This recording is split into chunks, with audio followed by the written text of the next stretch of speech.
Welcome to T-SAT.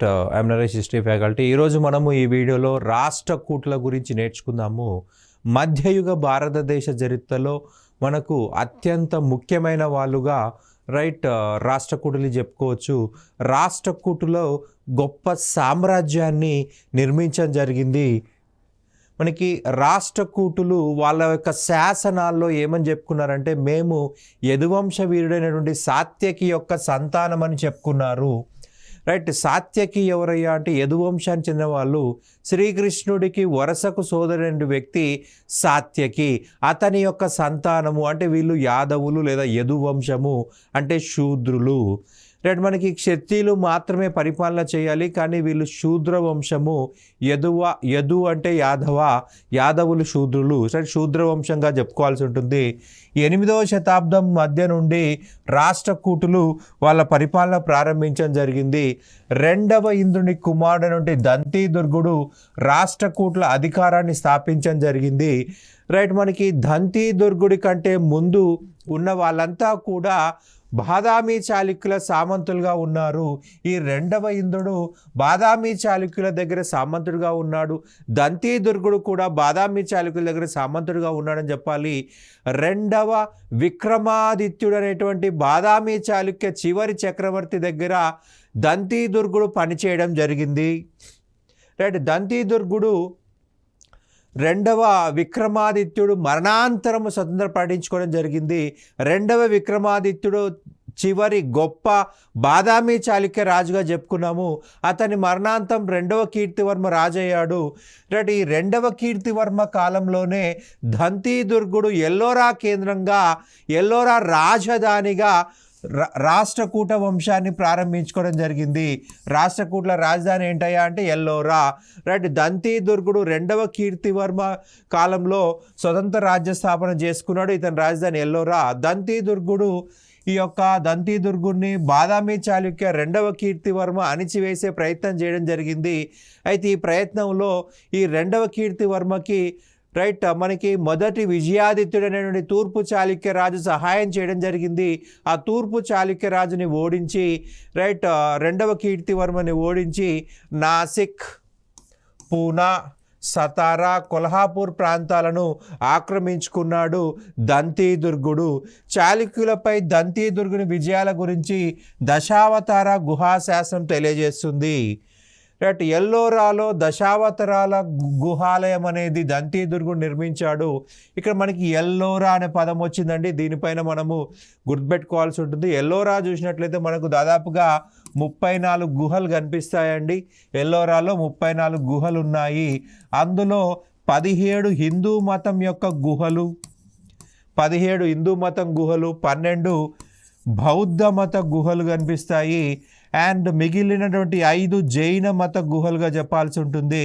Ellora అనగానే మనకి ఏం కనిపిస్తాయి? ఎల్లోరా గుహలు శిల్పాలలో ఉన్నాయి.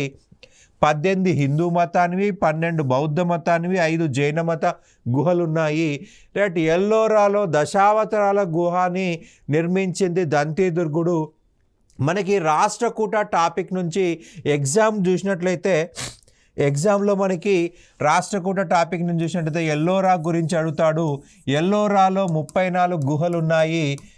ఈ 34 గుహలు చూసినట్లయితే అందులో 17 హిందూ మతానికి చెందినవి, 17 హిందూ మతానికి చెందినవి, 12 బౌద్ధ మతము, 12 బౌద్ధ మతము, 5 జైన మతము. మనకి ఎగ్జామ్ పాయింట్ ఆఫ్ వ్యూలో చూసినట్లయితే ఎగ్జామ్లో బేసిక్గా అడిగేటువంటి మనకు గుహల గురించి, గుహల నెంబర్ల గురించి అడుగుతారండి. సో మనకి ఇక్కడ చూసినట్లయితే దశావతార గుహ నెంబర్ ఎంత అంటాడు. గుహ నెంబర్ వచ్చేసి 15. దీని నెంబర్ వచ్చేసి 15వ గుహ. 15వ గుహ అని గుర్తుపెట్టుకోవాలి. దశావతార గుహ 15వది. విష్ణువు యొక్క 10 అవతారాలను శిల్పాల రూపంలో ఈ యొక్క దశావతార గుహలో చెక్కడం జరిగింది. అలాగే మనకి 14వ నెంబర్ గుహ చూసినట్లయితే రావణ్ కా ఖై అని చెప్పేసి అంటాము. రావణ్ కా ఖై గుహ 14వ గుహ ఇది. రావణాసురుడు కైలాసాన్ని తన 2 చేతులతో ఎత్తడం గురించి మనకు ఇక్కడ శిల్పాలు ఉన్నాయి. 14వ గుహను గుర్తుపెట్టుకోవాలి. దంతిదుర్గుడికి సంబంధించిన గుహలు అంటే 15వ గుహ వచ్చేసి దశావతార గుహ, 14వ గుహ వచ్చేసి రావణ్ కాక. ఈ 2 కూడా దంతిదుర్గుడే స్వయంగా నిర్మించాడు. మనకి ఈ యొక్క కట్టడాల పైన అడిగినప్పుడు ఈ 2 అడిగే అవకాశం ఉంటుంది. మనకి దంతిదుర్గుడి అనంతరము అతని పినతండ్రి కొంకణ్ ప్రాంతాన్ని మాత్రమే పరిమితం చేశాడు. అతని పినతండ్రి వచ్చేసి మొదటి కృష్ణుడు అండి. దంతిదుర్గుడికి పుత్ర సంతానం లేదు. పుత్ర సంతానం లేని కారణంగా అతని పినతండ్రి అయినటువంటి మొదటి కృష్ణుడు మనకి ఈ యొక్క ప్రాంతాన్ని పరిపాలించాడు. అండ్ మొదటి కృష్ణుడి దగ్గర నుంచి మనకి ఇంపార్టెంట్ వచ్చేసి 16వ గుహ గుర్తుపెట్టుకోవాల్సి ఉంటుంది. ప్రపంచ ప్రసిద్ధి చెందినటువంటి కైలాసనాథ గుహాలయాన్ని ఎల్లోరాలో నిర్మించడం జరిగింది. కైలాసనాథ గుహాలయాన్ని మనకి నిర్మించడం జరిగింది. యునెస్కో ఈ యొక్క 16వ గుహ నుండి కైలాసనాథ గుహని ప్రపంచ వారసత్వ సంపదగా ప్రకటించడం జరిగింది. నెంబర్ ఎంత అండి? 16వ గుహ. దంతిదుర్గుడి దగ్గర 2 గుహలు చెప్పుకున్నాం, 14వ గుహ, 15వ గుహ. ఈయన 16వ గుహ కైలాసనాథ గుహాలయము. మనకి పల్లవులు చెప్పేటప్పుడు చెప్పుకున్నామండి. పల్లవుల కాలంలో కంచిలో కైలాసనాథ కట్టడాలయం ఉంది అని చెప్పుకున్నాము. కంచిలో ఉన్నది కైలాసనాథ కట్టడాలయము, ఎల్లోరాలో ఉన్నది కైలాసనాథ గుహాలయం అని చెప్పాల్సి ఉంటుంది. ఇది గుహాలయము. మనము తేడా కూడా చెప్పుకున్నాం ఆల్రెడీ. ఒక కొండని పైభాగం మాత్రమే కట్ చేసి కడితే దాన్ని గుహ అంటాము, బేస్ అలాగే ఉంటుంది. కట్టడాలయం ఏంటంటే కొండలు కట్ చేసి ఆ రాళ్లను తీసుకెళ్ళి వేరే దగ్గర అనుకున్న ప్లేస్లో అనుకున్న విధంగా మార్చితే దానికి కట్టడాలయం అంటాము. రాయి బై ఒక రాయి పైన ఒక రాయి, ఇంకో రాయిపై ఒక రాయి అట్లా పెడితే దానికి కట్టడాలయం అంటాము. ఇదేమో గుహాలయము, కొండలాగే ఉంటుంది. కొండని రూములుగా కట్ చేస్తారు, బేస్ అలాగే ఉంటుంది కాబట్టి గుహాలయం అంటాము. కంచిలో ఉన్నది కైలాసనాథ కట్టడాలయం కట్టింది 2వ నరసింహవర్మ. ఎల్లోరాలో ఉన్న కైలాసనాథ గుహాలయము కట్టింది మొదటి కృష్ణుడు అని చెప్పాలి. దీని నెంబర్ ఎంత అంటే 16వది అని గుర్తుపెట్టుకోవాలి. మొత్తం 34 గుహల్లో అత్యంత సుందరమైనది, అత్యంత విశాలంగా కట్టబడింది కైలాసనాథ దేవాలయము. అత్యంత విశాలంగా కూడా ఉంటుందండి. యునెస్కో ప్రపంచ వారసత్వ సంపదగా గుర్తించింది, మనం గుర్తుపెట్టుకోవాల్సి. అండ్ మొదటి కృష్ణుడు తర్వాత అతని కుమారుడు మొదటి గోవిందుడు చాళుక్యుల్ని ఓడించాడు. వేంగిరాజు ఓడింపబడి తన కుమార్తె శీలభట్టారికను రాష్ట్రకూట యువరాజు ధ్రువునికిచ్చి వివాహం జరిపించాడు. ధ్రువునికిచ్చి వివాహం చేశాడు. మొదటి కృష్ణుడు తర్వాత 2వ గోవిందుడు రాజైనాడు. అయితే 2వ గోవిందుడు తన పరిపాలన అంతా కూడా తన సోదరుని చేతుల్లో పెట్టాడు. నామమాత్రంగా 2వ గోవిందుడు పరిపాలించడం జరిగింది. అధికారం అంతా కూడా తన సోదరుడు ధ్రువుడు తన చేతిలో పెట్టుకున్నాడు. ధ్రువుడు అన్ని అధికారాలు అనుభవించి అతను ఆలోచించాడు, తన పేరు మీద పరిపాలిస్తే బాగుంటుంది కదా, తన సోదరునికి ఎందుకు పరిపాలించాలని చెప్పేసి తన సోదరుణ్ణి తొలగించేసి క్రీస్తు శకం 780లో రాజుగా ప్రకటించుకున్నాడు ధ్రువుడు రాష్ట్రకూటుల్లో మొదటి గొప్ప రాజు అండి.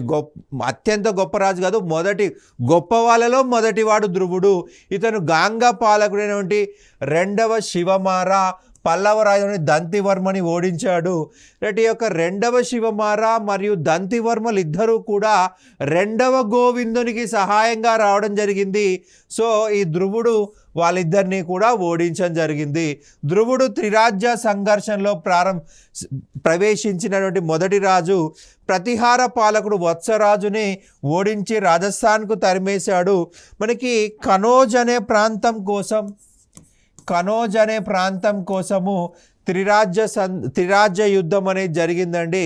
కనోజ్ యొక్క రాజు ఇంద్రాయుధుడు.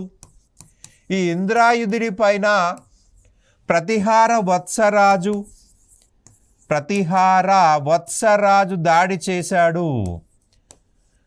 ధర్మపాల, ఇతను పాలా యొక్క రాజు, పాల వంశం యొక్క రాజు. ఇతను బెంగాల్ యొక్క రాజుగా చెప్పాల్సి ఉంటుంది. బెంగాల్ యొక్క రాజుగా చెప్పాల్సి ఉంటుంది. ప్రతిహార వత్సరాజు మొదటగా కనోజ్పై దాడి చేశాడు.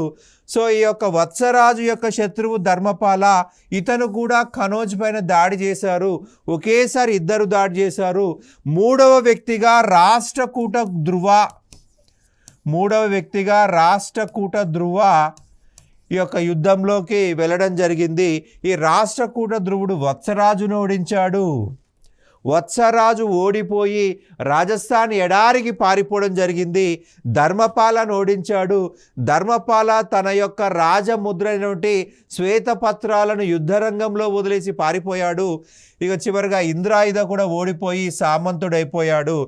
దీన్నే మనము త్రైపాక్షిక యుద్ధం అని చెప్పేసి అంటాము. త్రైపాక్షిక యుద్ధము. ఈ త్రైపాక్షిక యుద్ధంలో విజేత రాష్ట్రకూట ధ్రువుడు. త్రైపాక్షిక యుద్ధం ప్రారంభించింది ప్రతిహార వత్సరాజు, రైట్. విజేత మాత్రం ధ్రువుడు అని చెప్పాల్సి ఉంటుంది, రైట్. కనోజ్ పాలకుడైన ఇంద్రాయుధుడు బెంగాల్ పాలిసినటువంటి మహిపాలుని ఓడించాడు.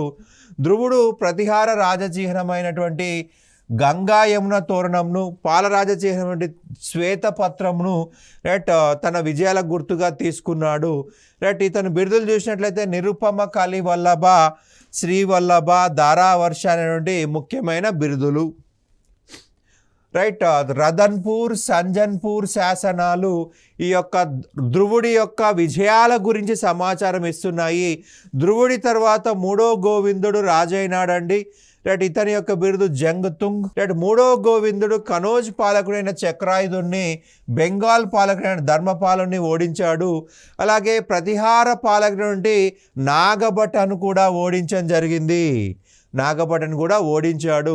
మూడవ గోవిందుడు తన ఆధిపత్యం అంగీకరించని వేంగిరాజు రెండవ విజయాదిత్యుని పైన అతని స్థానంలో భీమసలుకుని, రైట్, వేంగిరాజుగా నియమించడం జరిగింది, రైట్. కేరళ, చోళ, పాండ్య, గాంగ సమాఖ్యను 802లో ఓడించాడు మూడవ గోవిందుడు. కేరళ, చోళ, పాండ్య, గాంగ సమాఖ్యను 802లో ఓడించడం జరిగింది.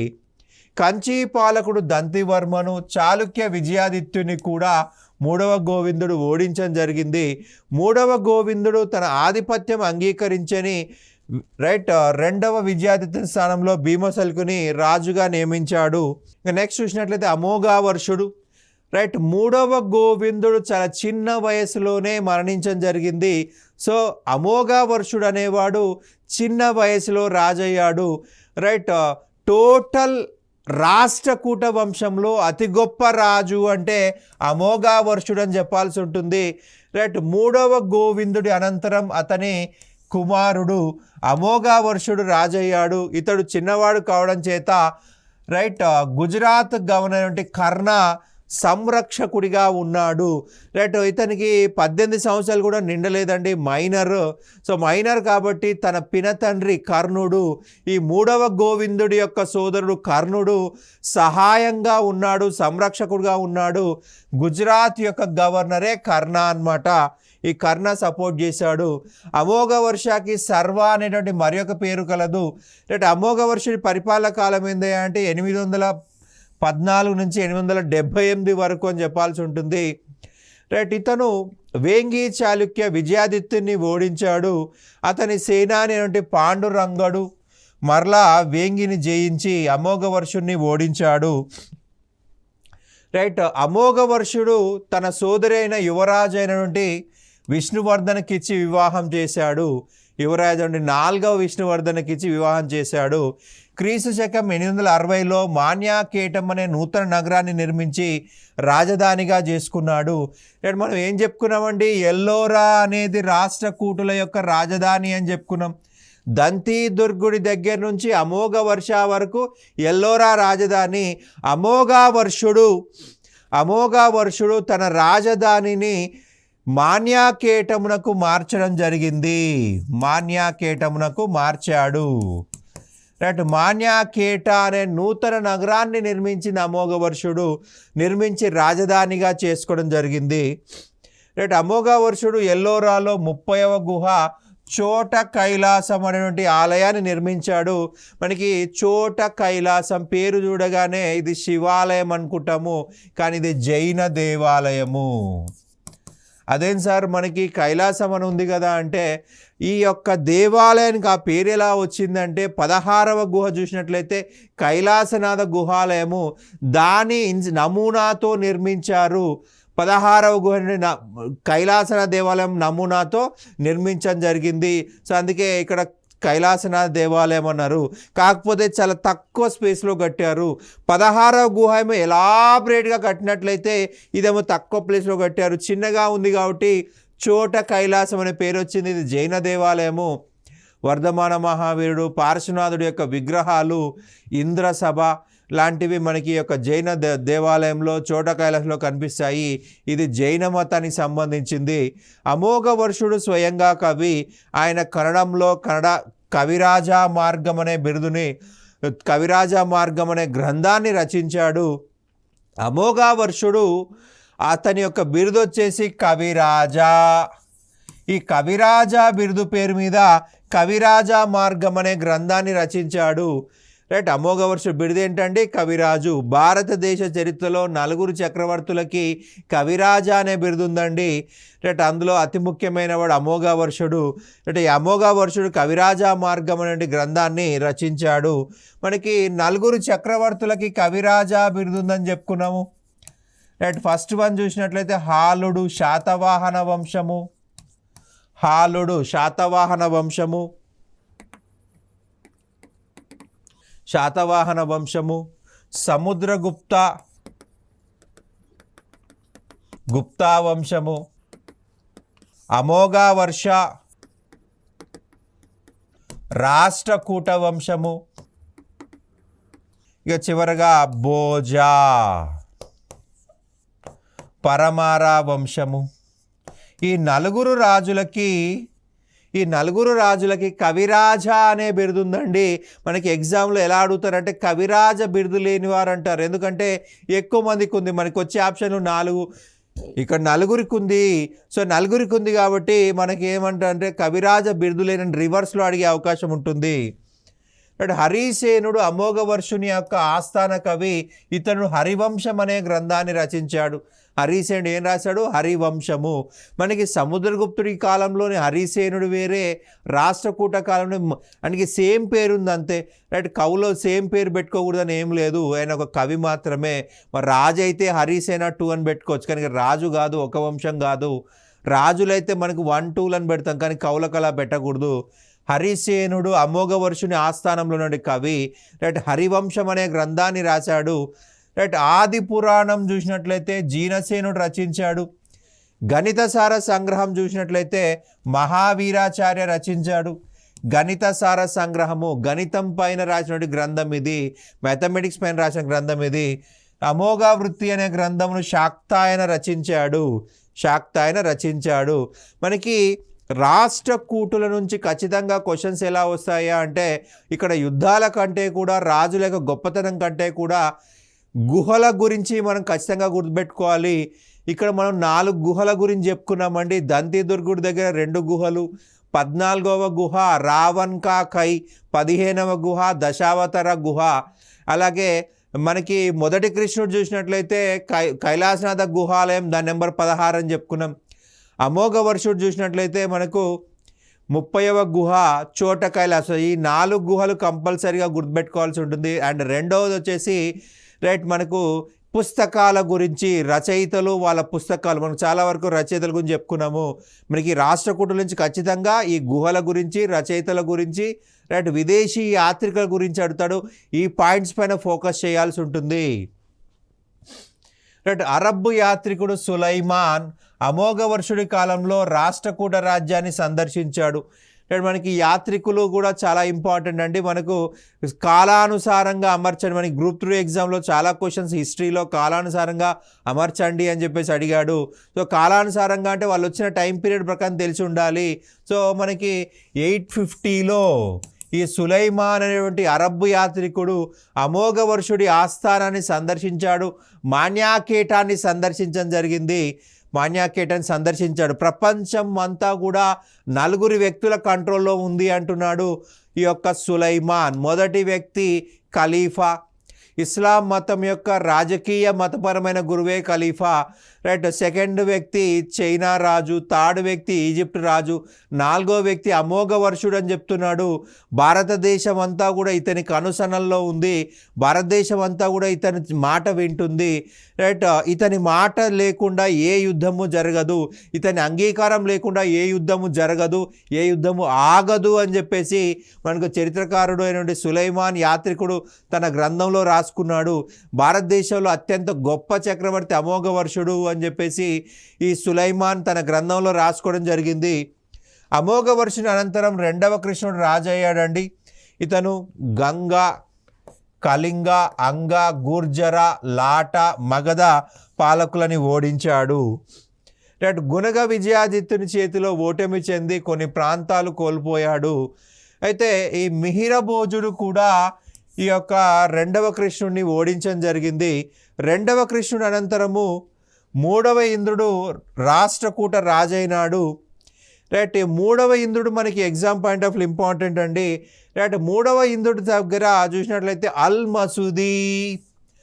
మసూది అనేటువంటి అరబ్బు యాత్రికుడు రాష్ట్రకూట రాజ్యాన్ని సందర్శించడం జరిగింది. మనం ఇక్కడ 2 యాత్రికుల గురించి చెప్పుకున్నామండి, అల్ మసూది అలాగే సులైమాన్. అమోఘ వర్షాకాలంలో వచ్చిన వ్యక్తి సులైమాన్, అల్ మసూది వచ్చేసి 3వ ఇంద్రుని కాలంలో వచ్చాడు. మనకి వీళ్ళిద్దరూ కూడా చాలా చాలా ఇంపార్టెంట్. యాత్రికులు కాలానుసారంగా అమర్చండి అన్నప్పుడు ఎగ్జామ్లో మనం ఇబ్బంది పడతాము, అది గుర్తుపెట్టుకోవాల్సిందే. మనకు మొదట అమోఘ వర్షుడు, తర్వాత 3వ కృష్ణుడు, 3వ ఇంద్రుడు అని గుర్తుపెట్టుకోవాలి. రైట్. 3వ ఇంద్రుని కాలంలో వచ్చిన వ్యక్తి అల్ మసూది, రైట్, రాష్ట్రకూట రాజ్యాన్ని సందర్శించాడు. ఇక 3వ కృష్ణుడు వచ్చేసి రాష్ట్రకూట చివరి రాజుల్లో గొప్పవాడుగా చెప్పాల్సి ఉంటుంది. రైట్. 3వ కృష్ణుడు రాష్ట్రకూట చివరి గొప్ప చక్రవర్తి. రైట్. 3వ కృష్ణుడు గాంగ వంశం యొక్క సాకీమరను ఓడించాడు. గాంగ వంశము మనకు మైసూర్, బళ్ళారి పరిసర ప్రాంతాన్ని పరిపాలించే వంశము గాంగ వంశము. మైసూర్, బళ్ళారి పరిసర ప్రాంతాలు. రైట్. సాకీమరను ఓడించాడు. కంచి, తంజావూర్లను కూడా ఆక్రమించాడు. మనకి ప్రధానంగా చూసినట్లయితే 949 ఏడీలో తక్కోలం యుద్ధంలో 949 ఏడీలో తక్కోలం యుద్ధంలో మొదటి పరాంతక చోళాని ఓడించాడు. మొదటి పరాంతక చోళాని ఓడించడం జరిగింది. 949 ఏడీలో తక్కోలం యుద్ధంలో మొదటి పరాంతక చోళను ఓడించాడు. పూర్తి తమిళనాడుని తన అధీనంలో తీసుకున్నాడు. చోళుల యొక్క గొప్పతనానికి బ్రేక్ వేసిన వ్యక్తి 3వ కృష్ణుడు. రైట్. ఈ యొక్క మొదటి పరాంతక చోళ మరణాంతరము చోళులు తంజావూరుకు మాత్రమే పరిమితం అయిపోయారు. పూర్తి తమిళనాడు ప్రాంతం అంతా కూడా రాష్ట్రకూట అధీనంలోకి వచ్చింది. దానికి ముఖ్య కారకుడు 3వ కృష్ణుడు అని చెప్పాల్సి ఉంటుంది. రైట్. ఆ యుద్ధం గుర్తుపెట్టుకోవాలి. ఏ యుద్ధం అండి? తక్కోలం యుద్ధము. అత్తకూరు శాసనము చోళులపై ఈయన విజయాల గురించి, కర్హద్ శాసనము పాండ్య, కేరళ, లంక పాలకులపై ఈయన విజయాల గురించి తెలుస్తూ ఉంది.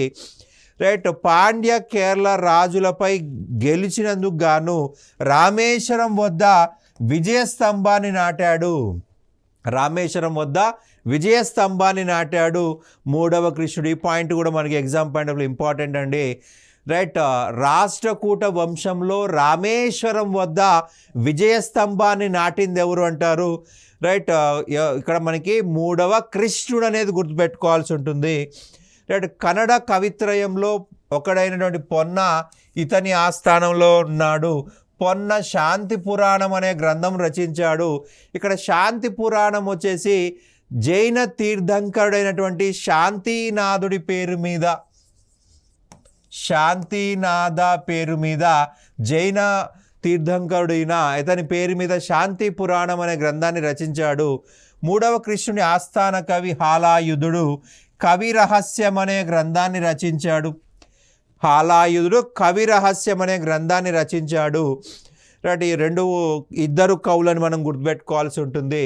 పొన్న శాంతి పురాణము. కన్నడలో కవిత్రయం చూసినట్లయితే పంప, పొన్న, రన్న. పంప, పొన్న, రన్న ఈ ముగ్గురిని కలిపి కవిత్రయం అన్నాము. పంప ఆది పురాణము, విక్రమార్జున విజయం రాశాడు. రైట్. పొన్న శాంతి పురాణం రాశాడు. రైట్. మూడవ కృష్ణుడు ఆస్థానంలో మరొక కవి హాలాయుధుడు కవిరహస్యం రాశాడు. మూడవ కృష్ణుడు అనంతరం కొట్టిగా పాలకుడైనాడు. కొట్టిగా పాలకుడు కావడం జరిగింది. పరమారసియుక కొట్టిగను ఓడించి మాన్యాకేటమును దోచుకున్నాడు. మాన్యాకేటమును తగలబెట్టేశాడు. పరమారసియుక ఈ యొక్క మాన్యాకేట నగరాన్ని తగలబెట్టేశాడు. సో అది అవమానము. సో అవమానం భరించలేక కొట్టిగా సల్లేఖనము చేసి మరణించాడు. సల్లేఖనము చేసి మరణించడం జరిగింది. రైట్. సల్లేఖనము మనం జైన మతంలో చెప్పుకున్నాం. జైనులే సల్లేఖనం చేసి చనిపోతారు. అంటే కొట్టిగా జైన మతస్థుడు. రైట్. సల్లేఖనం చేసి చనిపోయాడు. చనిపోయేంత వరకు కఠిన ఉపవాసం చేయడమే సల్లేఖనము. ఈయన జైన మతస్థుడు కాబట్టి సల్లేఖనం చేసి మరణించాడు. రైట్. రెండవ కర్ణ అనేవాడు రాష్ట్రకూట చివరి పాలకుడు. రైట్. ఇతన్ని కళ్యాణి చాళుక్య రెండవ తైలపుడు ఓడించి రాష్ట్రకూట సింహాసనాన్ని ఆక్రమించడంతో రాష్ట్రకూట్ల రాజ్యం పతనమైపోయింది. రైట్. రెండవ తైలపుడు చాళుక్య వంశానికి చెందిన వ్యక్తి. బాదామి చాళుక్య వంశమైనటువంటి భీముడి సంతతి అన్నమాట. రైట్. మనకి చాళుక్య వంశంలో చివరి చక్రవర్తి ఎవరు చెప్పుకున్నామండి? రెండవ కీర్తివర్మతో మనకి బాదామి చాళుక్య వంశం అంతరించింది అని చెప్పుకున్నాము. ఈ రెండవ కీర్తివర్మ యొక్క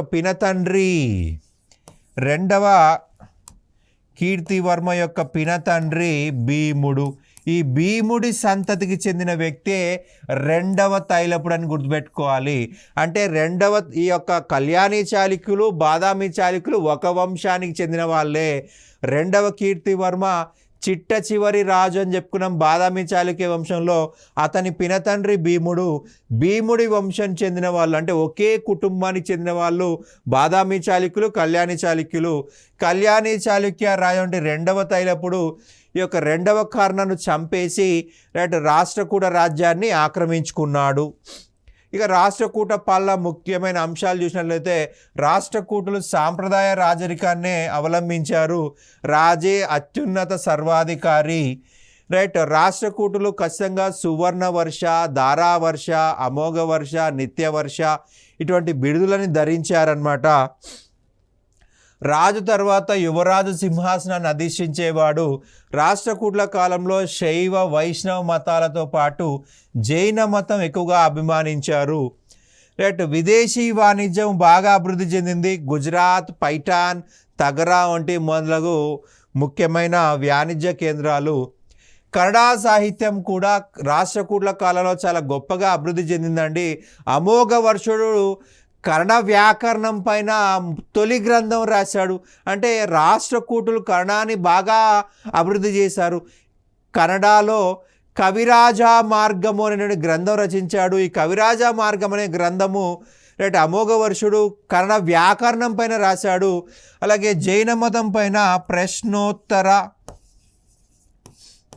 ప్రశ్నోత్తర రత్నమాలిక అనే గ్రంథాన్ని రాశాడు. ఇది జైన మతం పైన. సో మనకి జైనము ఉంది అంటానికి ఎగ్జాంపుల్ అమోఘ వర్షుడు స్వయంగా జైన మతస్థుడు ప్రశ్నోత్తర రత్నమాలిక అనే గ్రంథాన్ని రాశాడు. రైట్. మనకి కొట్టిగా సల్లేఖనం చేసి చనిపోయాడని చెప్పుకున్నా. అంటే జైన మతం కూడా ఉంది. రాష్ట్రకూట్ల కాలంలో స్థానిక మార్కెట్లను హిత్తికలని పిలిచారు. రైట్. హిత్తికల్ అని చెప్పేసి పిలవడం జరిగింది. దంతిదుర్గుడు ఇతను రైట్ శూద్రుడు అని చెప్పుకున్నాము. రైట్. ఉజ్జయిని నగరంలో హిరణ్య గర్భదాన అనేటువంటి యజ్ఞాన్ని నిర్వహించడం జరిగింది. రైట్. శూద్రులు మనకి శూద్రులు కానీ క్షత్రియులు కాని వారు క్షత్రియ హోదా పొందడం కోసం చేసే యజ్ఞమే హిరణ్య గర్భదాన. మనకి చరిత్రలో మనకు క్షత్రియులు మాత్రమే పరిపాలించాలని ఉంది.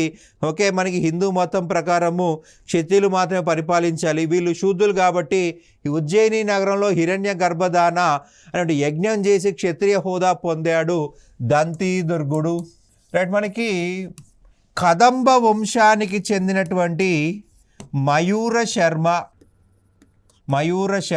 ఇతను కూడా హిరణ్య గర్భదాన అనే యజ్ఞాన్ని నిర్వహించాడు. మనకి మయూర శర్మ పేరు చూడండి, శర్మ అంటే బ్రాహ్మణుడు.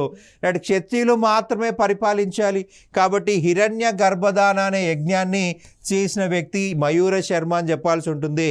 రైట్, ఇతనికి సంబంధించి మనకి ఇంకొక క్వశ్చన్ కూడా వచ్చే అవకాశం ఉంటుంది. అత్యధిక అశ్వమేధ యాగాలు చేసినటువంటి రాజు, అత్యధిక అశ్వమేధ యాగము చేసినటువంటి రాజు అంటే కదంబ మయూర శర్మ అని చెప్పాలి. కదంబులు మనకి ప్రధానంగా మనకు బనవాసి ప్రాంతాన్ని పరిపాలించారు. దాన్నే ప్రస్తుతం అనంతపురం, బళ్ళారి, మైసూర్ ప్రాంతాలు, దక్షిణ కర్ణాటక, దక్షిణ రాయలసీమ ప్రాంతం అని చెప్పాల్సి ఉంటుంది. అనంతపురం, బళ్ళారి, మైసూర్ ఇవన్నీ కూడా ఈ యొక్క బనవాసి అనే ప్రాంతం పేరుతో పరిపాలించారు కదంబులు. అందులో అతి గొప్ప రాజు మయూర శర్మ. హిరణ్య గర్భదాన అనే యజ్ఞం చేయడం జరిగింది. అశ్వమేధ అని చెప్పేసి ఈ యజ్ఞం చేయడం జరిగింది. అత్యధిక అశ్వమేధ యాగాలు చేసేది మయూర శర్మ. రైట్, ఈ రాష్ట్రకూట వంశం నుంచి మనకి ఎగ్జామ్ మీదలో ఖచ్చితంగా ఎటువంటి క్వశ్చన్స్ వస్తాయంటే ఫస్ట్ గుహల పైన ఎగ్జామ్లో అడుగుతారండి. రైట్, మనం ఇది కంపల్సరీ గుర్తుపెట్టుకోవాలి. మనం 4 గుహల గురించి చెప్పుకున్నాము. రైట్, ఈ 4 గుహలు మనకి ఎగ్జామ్ పైన ఇంపార్టెంట్. రైట్, దంతి దుర్గుడు 2 గుహలు చెప్పుకున్నాము. 14వ గుహ రావణ్ కాకై, 15వ గుహ దశావతార గుహ. అలాగే మొదటి కృష్ణుడు వచ్చేసి 16వ గుహ కైలాసనాథ దేవాలయం కట్టాడు, అది కైలాసనాథ గుహాలయం. అమోఘ వర్షుడు వచ్చేసి 30వ నెంబర్ గుహ చోట కైలాసం నిర్మించాడు. ఇక సెకండ్ వన్ చూసినట్లయితే సాహిత్యము, గ్రంథాలు. రైట్, వివిధ కవుల గురించి చెప్పుకున్నాము. అమోఘ వర్షుడు కావచ్చు, రైట్, హాలాయుధుడు, పొన్న, ఇవన్నీ బుక్స్ మనము ఈ రాష్ట్రకూట టాపిక్ నుంచి మనం నేర్చుకోవాల్సి ఉంటుంది. ఇక ఫైనల్గా చూసినట్లయితే యాత్రికులు. రైట్, ఈ యాత్రికులు అల్-మసూది మరియు సులైమాన్, వీళ్ళ గురించి నేర్చుకోవాలి. ఈ మూడింటిపైన ఫోకస్ చేయాలి రాష్ట్రకూట నుంచి. రైట్, మనకి రాష్ట్రకూటుల్లో రాజుల కంటే ఈ 3 పాయింట్స్ చాలా ఇంపార్టెంట్ అండి. దీనిపైన ఫోకస్ చేయండి, ఖచ్చితంగా మంచి మార్క్స్ వస్తాయి. Thank you.